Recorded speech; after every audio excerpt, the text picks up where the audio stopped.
எல்லாருக்கும் வணக்கம்.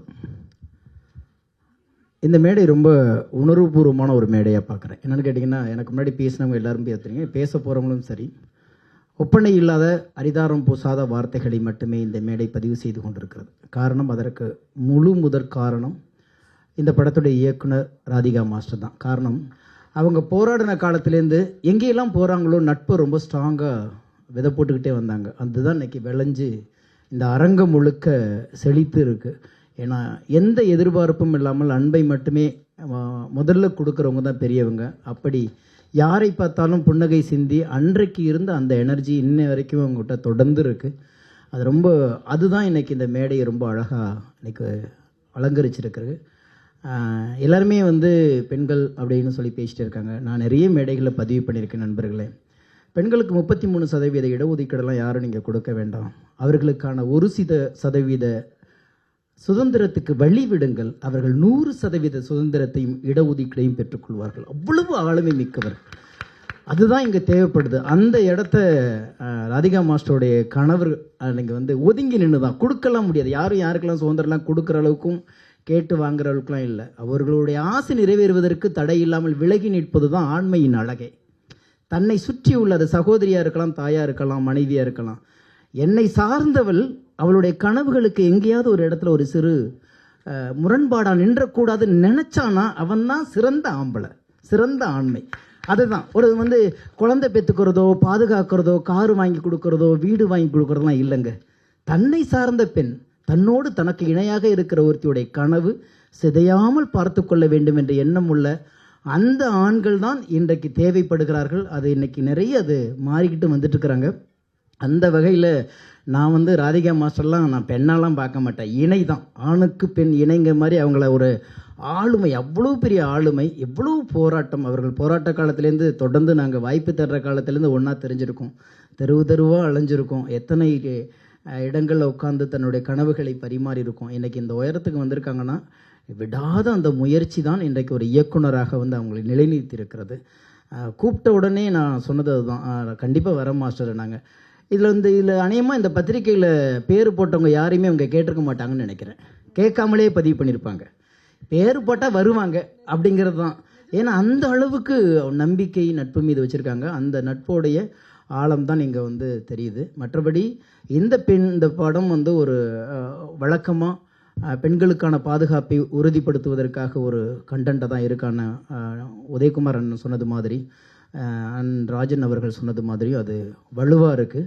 நிச்சயமாக அது தேவைப்படுது. அந்த காலகட்டத்துக்கு தகுந்த ஒரு படமாக இருக்குது. ரெண்டாவதுங்க, இது வந்திருக்க எல்லாருமே நட்பு ரீதியாக ஒரு தான் வீட்டு ஒரு பொண்ணு, தன்னோட வீட்டிலேருந்து ஒரு பொண்ணு இன்றைக்கி வேறொரு களத்தில் விளையாடுவதற்கான ஒரு கதவை திறக்கும் பொழுது அதை வரவேற்று வாழ்த்துகிற ஒரு களமாகத்தான் நான் இதை பார்க்குறேன். எப்போதுமே நல்ல படங்கள் எப்போதுமே தன்னை நிலைநிறுத்தி கொள்ளும், நல்ல கதைகள் காலத்தால் அழிக்க முடியாமல் இருக்கும். அப்படி இந்த ஒரு அவதாரம் அவர்களுக்கு ஒரு மிகப்பெரிய விடியலை கொடுக்கும் என்ற ஒரு நம்பிக்கை இருக்கிறது. இன்னும் சொல்லப்போனால் ஒரு பெண் தயாரிப்பாளரே அதுக்கு உதவி பண்ணதுக்கு ரொம்ப நாங்கள் நன்றி சொல்ல வேண்டியிருக்கிறது. ஏன்னா தயாரிப்பாளர்கள் கிடைக்கிறது தான் பெரிய குதிரை கொம்பாக இருக்குது. எத்தனையோ தயாரிப்பாளர்கள் இது மாதிரி ஆசைப்பட்டு அவர்களுக்கான வழி விடாமல் இருக்காங்க. அதுக்காக தான் பத்திரிகையாளர்களை கூட கேட்பேன், கடவுள் எல்லாத்தையும் பூமிக்கு அனுப்பும்போது, ஹலோ ஹலோ ஹலோ கேட்குதா, கடவுள் எல்லாத்தையும் பூமிக்கு அனுப்பும்போது நீங்கள் போய் வாழுங்கன்னு சொல்லி தான் அனுப்பிச்சிருப்பார். ஆனால் பத்திரிகையாளர்களை மட்டும்தான் போய் வாழ வைங்கன்னு சொல்லி அனுப்பிச்சிருப்பார். யாரை வாழ வைக்கணும், யாரை வழி விடுகணும், யாருக்கு நீங்கள் ஊக்கப்படுத்தணுங்கிறது. அதே மாதிரி இந்த படத்துடைய கதைநாயகியாக இருக்கிற தனிஷ்கா மேடம், அவங்களையும் எனக்கு நீண்ட காலமாக அவங்களுடைய போராட்டங்கள் இன்னும் தெரிஞ்சு போனால், எல்லா திறமையும் கொண்ட ஒரு நடிகை, தமிழ் நடிகைன்னா தாராளமாக கை காட்டலாம், கண்மூடித்தனமாக கை காமிக்கலாம். நான் அவங்கள பார்க்கும்போதெல்லாம் விஜயசாந்தி ஞாபகம் வந்துக்கிட்டே இருக்கும் உங்களுக்கு. ஏன்னா அவ்வளோ டேலண்ட்.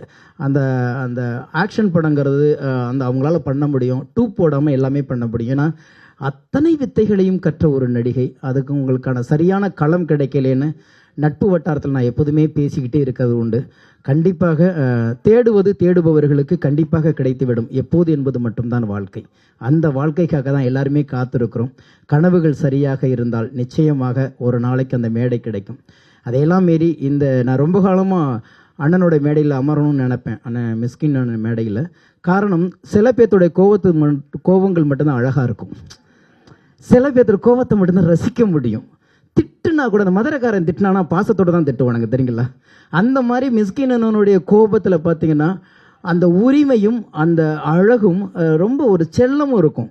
அப்படி கோபத்தை கூட இவ்வளோ செல்லமாக பண்ண முடியுமா அப்படின்னா உண்மையிலே அன்பு கொண்டவர்களால் மட்டும்தான் கோபப்பட முடியும். நான் அடிக்கடி சொல்கிறதே அது மட்டும்தான். எனக்கு ஒருத்தன் வேண்டான்னா அவனை பற்றி நான் பேச வேண்டிய அவசியமே இல்லை. வேணும்னா சண்டை போடலாம். என் உறவு வேணும், என் நட்பு வேணும், இந்த பழக்கம் வேணும், என்னை விட்டு போயிடக்கூடாதுன்னா தான் சண்டை வரும். அந்த உரிமையில் அண்ணனுடைய அந்த கோபங்கள் எப்போதுமே என்னால் பாராட்டப்பட்டுக்கிட்டே இருக்கும். அந்த மேடையில் அவரோட இன்றைக்கி உட்காந்துருக்கு ரொம்ப சந்தோஷமாக இருக்குது. எல்லாரை பற்றி நிறைய பேசலாம். அதை மீறி இன்றைக்கு புது அவதாரம் இசையமைப்பாளராக இன்றைக்கு தீபக் வந்து அவதாரம் எடுத்துகிற வாழ்த்துங்க. ஏன்னா நிறைய இங்கே தேவைப்படுது, கலைஞர்கள் தேவைப்பட்டுக்கிட்டே இருக்கிறாங்க. கலைஞர்கள் இங்கே நிறைய தேவைப்படுறாங்க. காரணம் கலை மட்டும்தான் நம்மளுடைய மானுட சமுதாயத்தின் வளர்ச்சி அடுத்த கட்டத்துக்கு எடுத்துகிட்டு போயிருக்கு. பணம், காசு, பொருள் எதுவுமே எடுத்துகிட்டு போலங்க.